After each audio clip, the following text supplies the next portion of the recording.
शौहर ने बीवी को तलाक का इख्तियार दिया, फिर उसको खुद ही तलाक दे दी, तो इसका क्या हुक्म है?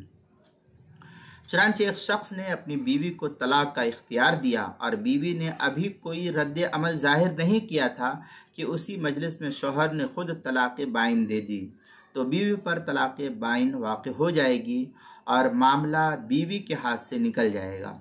यानी अब वो मज़ीद कोई तलाक वाक़ करने की मुजाज़ नहीं रहेगी इस सूरत में। और अगर सिर्फ शौहर ने एक तलाक रजी दी थी तो बीवी को इख्तियार रहेगा कि वो अपने आप को मज़ीद तलाक देकर शौहर से अपने को जुदा कर ले। चुनांचे फतावा हिंद में है, वलौ जअल अमरहा बियदिहा सुम्मा तल्लक़हा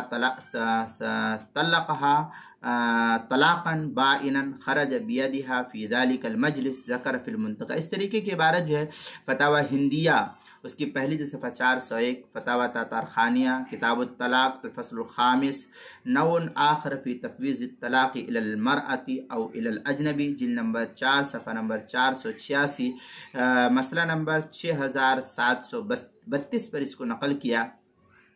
बदायुस सनाए उसकी तीसरी जिल्द सफ़ा 186 और चौथी जिल्द सफ़ा 480 पर इसको नकल किया है। और जो फतावा शामी उसकी चौथी जिल्द के अंदर 480 पर इसको नकल किया है। किताबुत तलाक बाबुन फिल अम्र बिल यद और फतावा शामी जो ज़करिया बुक डिपो देवबंद का हिंदी नुस्खा है उसकी चौथी जिल्द सफ़ा 572, किताबुल मसाइल उसकी 5वीं जिल्द सफ़ा 240 पर भी इसको नकल किया गया है।